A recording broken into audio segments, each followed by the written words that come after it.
अस्सलामुअलैकुम, मैं हूं दुआ मिर्ज़ा और आप देख रहे हैं जियो डिजिटल। पाकिस्तान आइडल सबका फेवरेट बन चुका है और टॉप 16 कंटेस्टेंट अपने घरों को लौट चुके हैं। 1 महीना उन्होंने कराची में गुजारा और ऑडिशन राउंड, थिएटर राउंड, गाला राउंड के बाद अब जब अपने घरों में पहुंचे हैं तो यहाँ पर पूरा इलाका कभी उनको वेलकम कर रहा है, कभी कोई क्लेम कर रहा है कि आज से ये मेरा रिश्तेदार है और फ्रेंड सर्कल भी चेंज होता हुआ दिखाई दे रहा है। टीचर्स बहुत खुश हैं। तो आज हमारे साथ मौजूद हैं लाहौर से ताल्लुक़ रखने वाले रुहेल असगर। उनके घर पर अब हम आए हैं और यहाँ पर आकर एक हैरानकुन बात ये पता चली है कि इनके घर में कोई एक्चुअली सीखा सिखाया म्यूज़िक गाता तो नहीं है, लेकिन इनके वालिद साहब की आवाज़ बहुत अच्छी है। रुहेल ने प्रॉपर्ली किसी से सीखा नहीं है, बल्कि ग़ुलाम अली साहब को सुन सुनकर और नुसरत साहब को सुन सुनकर सीखा है। इनकी बहन भी बहुत अच्छा गाती हैं और इसमें भी एक स्टोरी है पूरी। रुहेल असगर की परफॉर्मेंस तब वायरल हुई जब उन्होंने अपनी वालदा को एक गाना डेडिकेट किया। उनकी वालदा का लिवर ट्रांसप्लांट हुआ था और मेरे साथ इस वक्त मौजूद हैं। सबसे पहले इनकी वालदा के पास चलते हैं। मुझे ये बताएं कि जब आपने वो एपिसोड देखा और आपने देखा कि रुहेल ने आपको डेडिकेट किया है वो सॉन्ग, क्या कर रही थी उस वक्त? देख रही थी, बाद में पता चला? मुझे इंतज़ार था देखने के लिए। जब इसका एपिसोड आता है तो मैं देखती हूँ, इंतज़ार होता है तो बहुत खुशी हुई देख के। हाँ की खुशी, अच्छा भी लगा, बहुत अच्छा लगता है। हर हफ्ते को इंतज़ार होता है। पूरी कौम आपकी सेहत के लिए दुआ भी कर रही थी, आपका पूछ भी रही थी। जजेस ने भी बार बार पूछा आपसे मुतालिक और रुहेल ने ये भी बताया कि वो तो आना ही नहीं चाह रहे थे, लेकिन आपने उनको मोटिवेट किया। हाँ, मैंने कहा उसे जाओ आप, तो मेरी दुआओं से गोल्डन माइक मिला उसको। हर वक्त दुआएं करती रहती हूँ। तो अगर रुहेल पाकिस्तान आइडल नहीं बनते तो आपका और कौन फेवरेट है?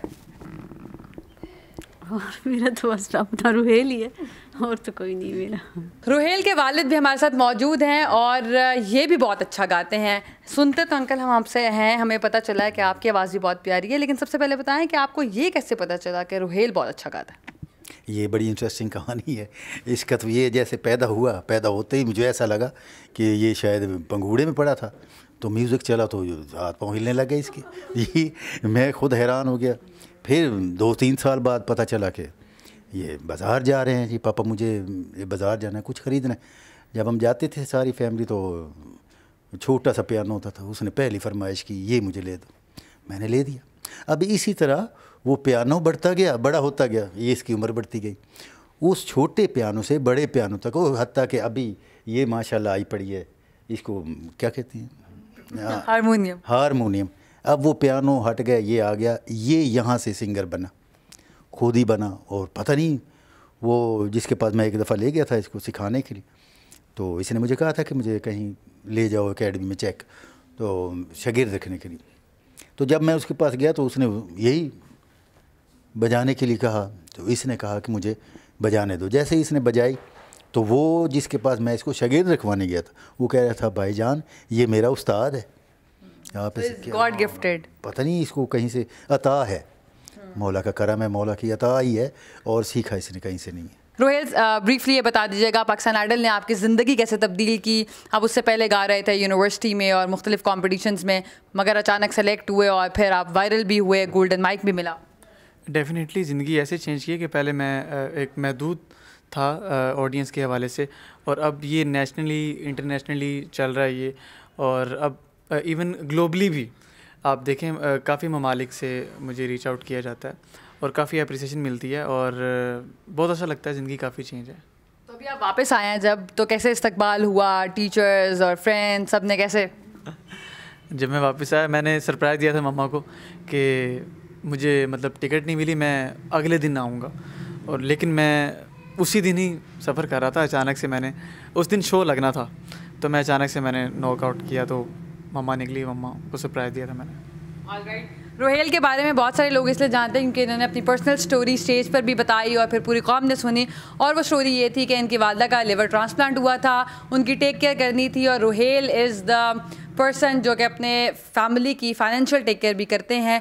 इन्होंने अपनी वालदा का लिवर ट्रांसप्लांट कराया, लेकिन जो डोनर थी वो थी इनकी छोटी बहन, और इनकी छोटी बहन की आवाज़ भी बहुत प्यारी है। वो भी पाकिस्तान आइडल का ऑडिशन देना चाहती थी, मगर चूँकि डोनर भी थी और कोई एक ही घर से जा सकता था बिकॉज़ वालदा की टेक केयर भी करनी थी, तो ये नहीं जा सकी। कोई इसका अफसोस भी है आपको? नहीं, अफसोस नहीं है, अगले साल जाऊँगी इंशाल्लाह और पाकिस्तान आइडल बन के दिखाऊँगी। तो आप डोनर हैं और यू आर सो यंग, उसके बाद कोई कॉम्प्लिकेशंस तो नहीं हुए? फाइन। नहीं, जितनी कम एज होती है उतना सही होता है, मतलब जल्दी प्रोसेस होता है और सही हो जाता है लिवर। तो जब रोहेल ये स्टोरी बता रहे थे स्टेज पर, उस वक्त आपके लिए भी ऑफ कोर्स बहुत इमोशनल मोमेंट होगा? बहुत ज़्यादा, सब भी रो रहे थे जब वो बता रहा था। तो आप कुछ सुनाएंगी? ज़रूर। तू भी दिल से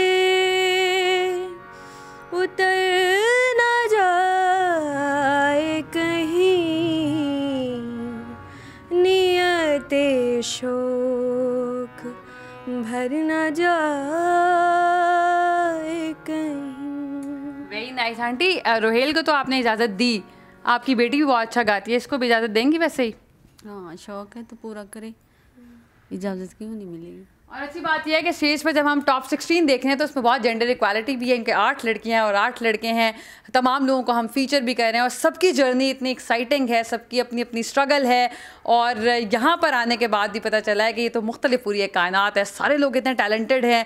और झंग से इनका ताल्लुक था सिर्फ रोहेल की पढ़ाई के लिए और म्यूज़िक को परसू करने के लिए।